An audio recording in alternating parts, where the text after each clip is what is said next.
Most people believe they are in control of their thoughts, but few ever ask who or what is actually thinking them. I used to believe the contents of my dreams were nothing more than chaotic echoes from the waking world, spilled coffee, unfinished arguments, forgotten fears. But one night, long after the lights were off and the world outside had gone still, something strange happened. In the middle of a dream, I turned a corner in an unfamiliar corridor, and I knew with the kind of bone-deep certainty we usually reserve for waking life that I had been here before, not just once, dozens of times. The pattern on the wallpaper, the weight of the air, the hush that followed me down the hall. It wasn't random, it was remembered. That was the night I began to suspect that dreams were more than static. They were messages. Carl Jung, the Swiss psychiatrist whose work has haunted the edges of psychology for over a century, believed that our dreams are not meaningless. In fact, he argued that dreams are the most direct pathway to understanding the unconscious mind.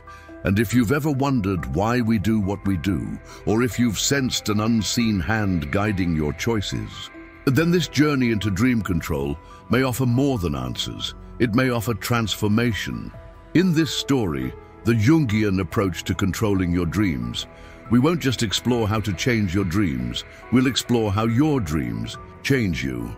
The terrain we're about to enter is not physical. You won't find it on any map. It's a place constructed from symbol, memory, archetype, and emotion. A landscape where the unconscious mind explained itself not through logic, but through metaphor. A depth psychology documentary lived from the inside.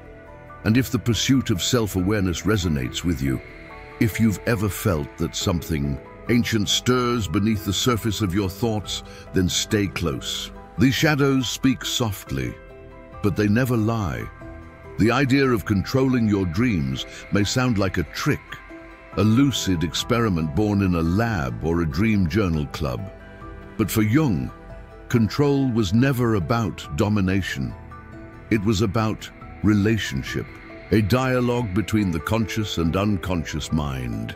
He proposed that the figures in our dreams, those strange visitors, landscapes, symbols, are not just projections.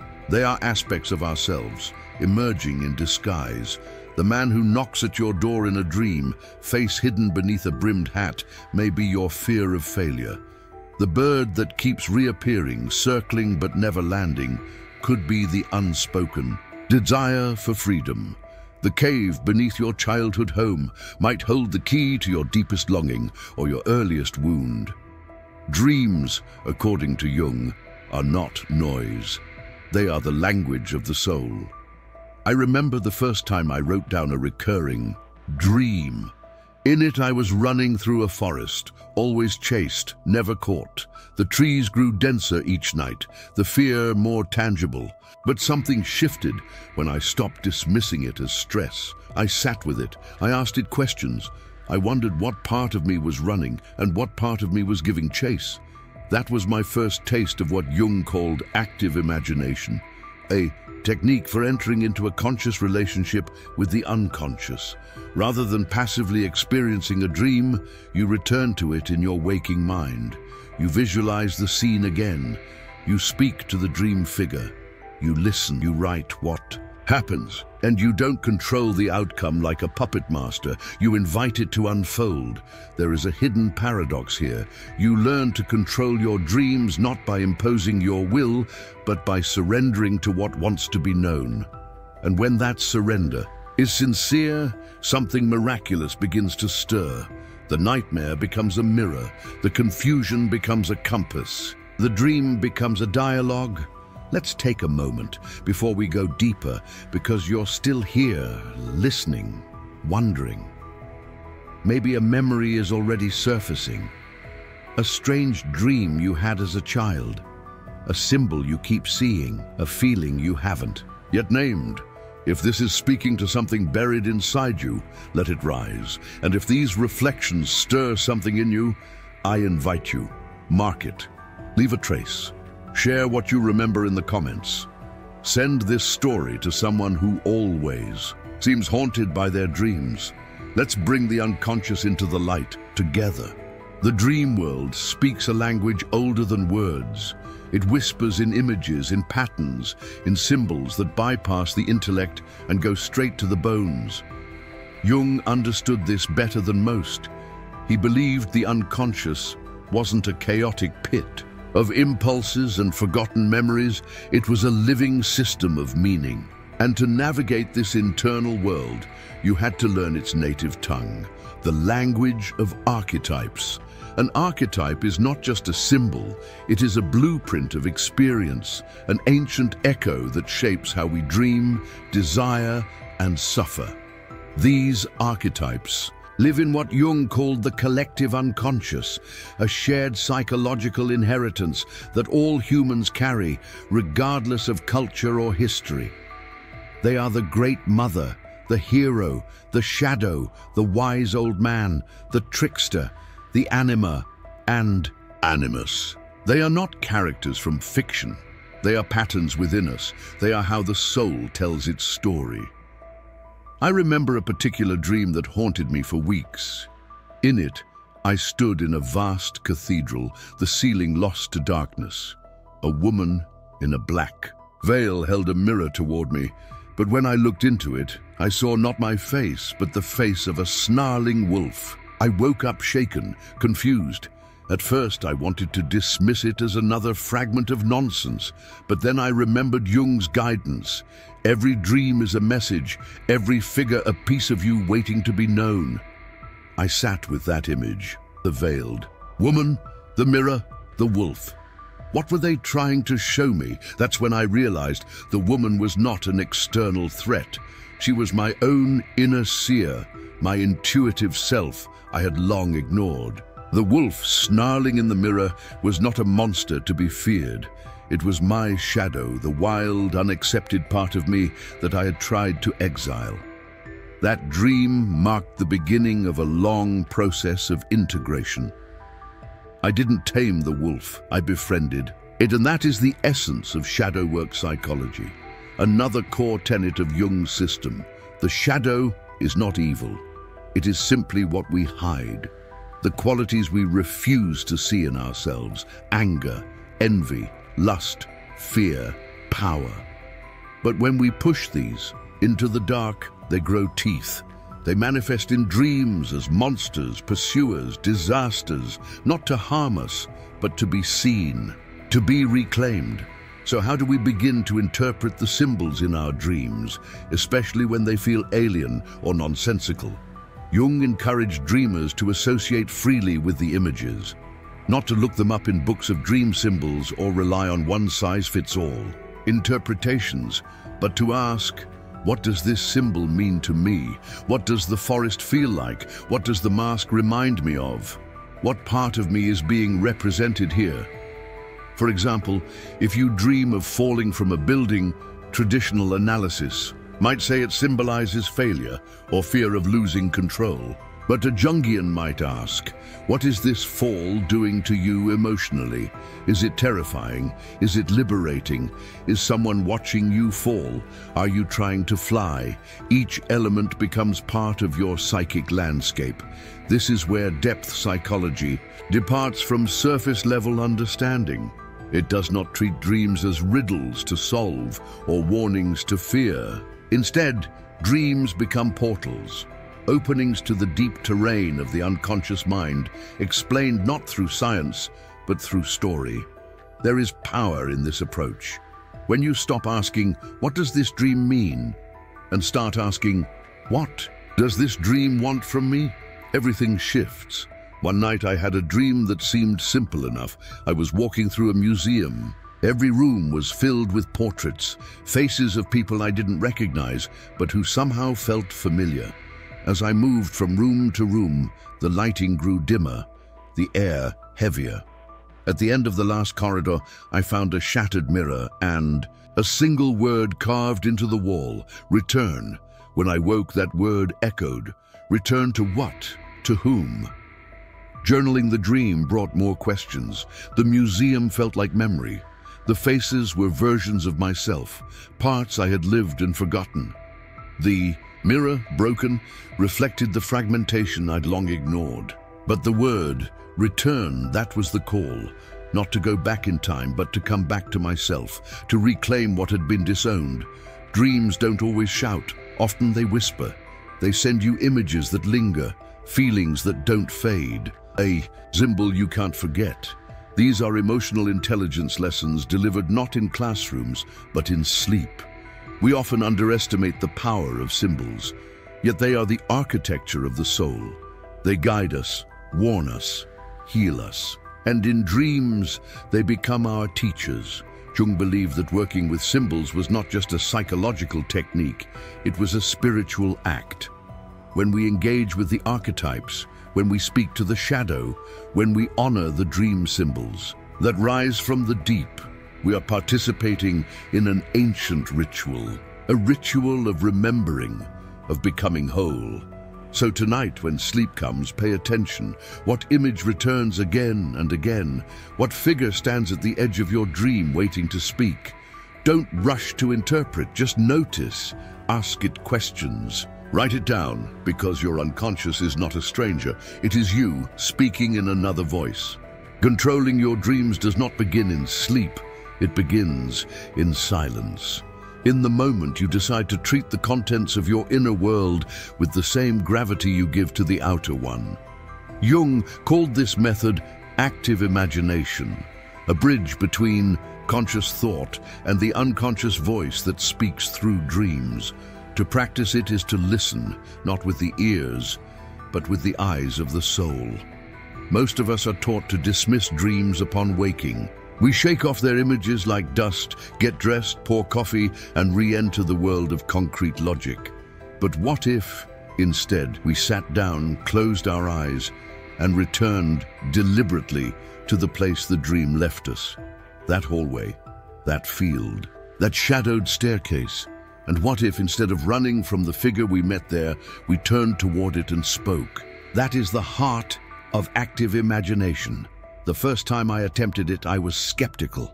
I had woken from a dream in which a child led me into a room filled with clocks, all of them ticking out of sync, louder than they should have been. I felt an unease I couldn't explain, but instead of brushing it off, I returned to the image. I sat in stillness, eyes closed, and pictured the child again. I imagined the room. I listened to the clocks, and then I did something unexpected. I asked the child aloud, "Why did you bring me here?" He looked up, no longer an image, but a character within my psyche. "Because you don't know how much time you're wasting," he said. It hit me like cold water.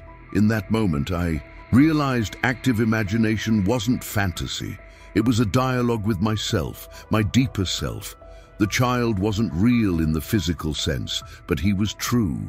He carried wisdom that my waking mind had refused to confront. This practice is not easy. It demands presence, vulnerability, honesty. You must allow the figures in your inner world to speak freely, not bend them to your will. You begin by revisiting the dream. Let it unfold again, but this time observe it with intention. Change nothing. Ask questions, respond, write it down afterward. Every word, every detail, the tone of voice, the emotion it stirs. This isn't just visualization. It's an act of integration. You are not escaping reality. You are expanding it to include the parts of you that live in shadow, the ones that surface in dreams when no one is watching.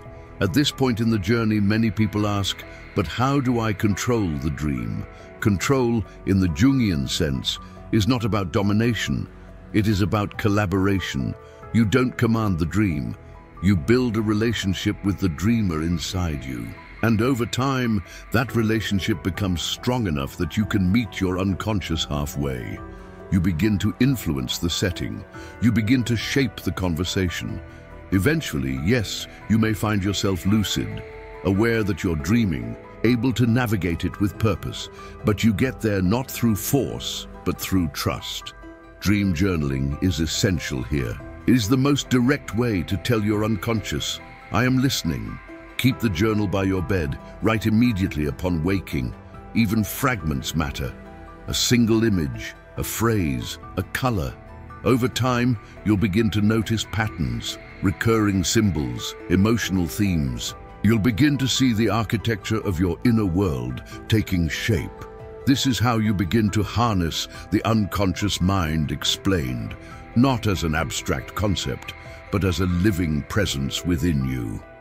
There is a moment halfway through any transformation where doubt creeps in, when the dream figures become more vivid, when the symbols take on meaning too personal to ignore, when you start to wonder if you've gone too far into yourself, if the path leads back. But that's the sign you're close. This isn't a trick of the mind, it's a return to wholeness. Jung believed that the psyche naturally moves toward integration, what he called individuation, the process of becoming who you truly are, beyond masks, beyond roles. And your dreams are the compass. So if you find yourself even now sitting with an image from your own unconscious, a door you didn't open, a name you couldn't say, a creature watching from just beyond the edge of the dream, don't dismiss it. Let it stay, let it speak. And if this part of the journey has stirred something within you, leave a trace.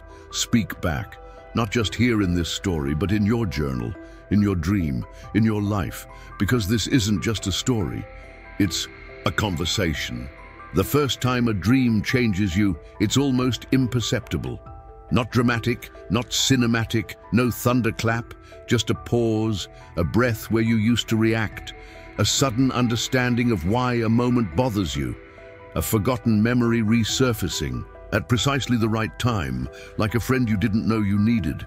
This is how the subconscious mind works, quietly, subtly, powerfully. Jung saw the unconscious not as a problem to fix, but as a partner in our evolution. It was not simply the place where repressed desires lived.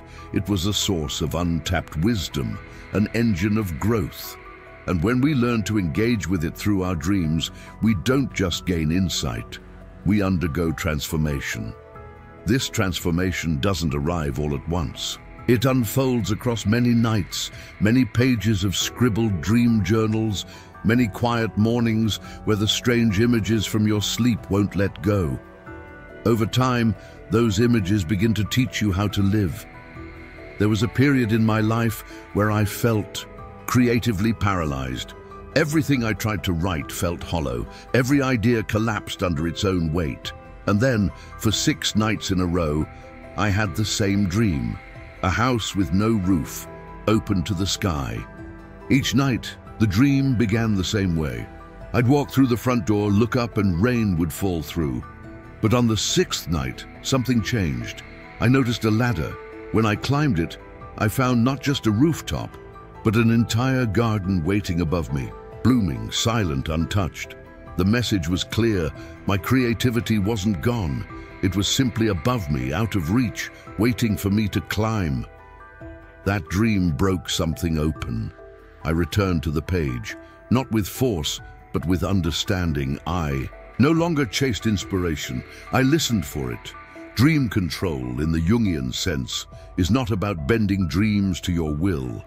It's about learning to cooperate with your subconscious. When you treat the unconscious as a collaborator, when you allow it to speak, to guide, to challenge, you begin to live from a deeper center.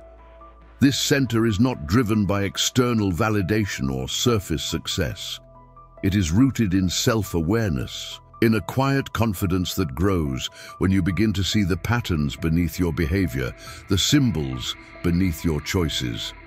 This is the soul of shadow work psychology, bringing the unseen into the light.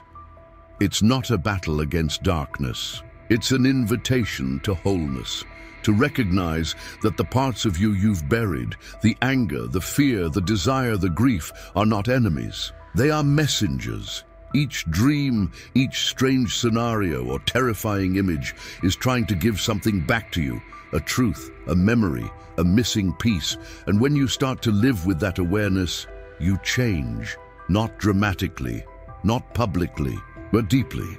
You say no when you used to stay silent. You speak when you once hid. You stop trying to be what others expect and start becoming who you've always been underneath it all. This process doesn't end, it deepens. Many viewers ask, but what if I don't dream at all? The answer is, you do. You simply don't. Remember, yet dream recall is a skill, and like any skill, it improves with attention. Set the intention before bed. Tell yourself, I will remember. Keep your journal close. Write anything that lingers, a shape, a word, a feeling. Over time, the unconscious learns that you're paying attention, and when it feels heard, it starts speaking more clearly. Even remembering fragments, tiny slivers, of the dream world is enough, because those fragments often contain the seed of the transformation you seek. These are the beginnings of what some call emotional intelligence lessons. The realization that emotions are not problems, but signals. They arise from layers deeper than we consciously access, but in dreams, they emerge in pure form. Joy becomes a garden. Anxiety becomes a collapsing bridge. Shame becomes a locked door. And with patience, you learn not just to see these symbols, but to enter them, to speak with them, to change what they represent, and by doing so, to change how you respond in waking life. Jung believed that the ultimate goal of this inner work was individuation, not perfection, not success, but wholeness. To bring every part of yourself, conscious and unconscious, light and shadow, fear and desire, into a single integrated self. And dreams are the map. They won't always be beautiful. Some will disturb you, some will resist you, but each one is an invitation to ask why you feel what you feel, to explore why we do what we do, and through that exploration, to return not to who you were told to be, but to who you've always been. There is a moment, often just before waking, when the border between dream and reality becomes almost transparent. In that moment, we feel something sacred, a thread of meaning woven through the night's chaos. And if we're lucky, we wake up with the echo of it still ringing in our chest, a symbol, a name, a sense of having glimpsed something true. That's the moment Jung wanted us to honor. To engage with your dreams is to participate in an ancient ritual, the ritual of remembering who you are beneath the noise, beneath the roles, the masks, the illusions. You aren't here just to function, you're here to become. And your dreams are not distractions from life, they are a map to the most meaningful parts of it. So what happens when you begin to treat your dreams as sacred? When you choose to return to them night after night and ask not, what does this mean, but what is this asking of me? You begin to change, not because you chase a new identity, but because you finally stop running from the old ones. You start seeing yourself clearly, sometimes painfully, sometimes beautifully. You start recognizing the voice of the inner child, the shadow self, the ancestral echo that lives in your bones. And eventually, you stop fearing them. You stop trying to control everything. You listen, and in that listening, your dream life blooms, not as fantasy, but as reality in symbolic form. I no longer fear my nightmares. I write them down. I revisit them. I thank them. The monster in the hallway became a guide. The flood that once swept me away became a baptism. The locked room I never dared enter became my own heart, finally opened. This is not a fantasy. This is depth psychology in action. This is the living truth that Carl Jung understood, that within the darkest dream lies a spark of light, and within the most confusing symbols lies a story waiting to be heard. We spend our waking lives obsessed with answers, logic, control.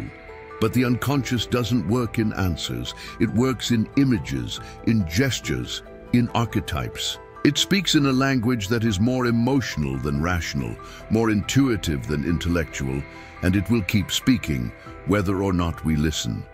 So tonight, before you sleep, Take a moment, light a candle.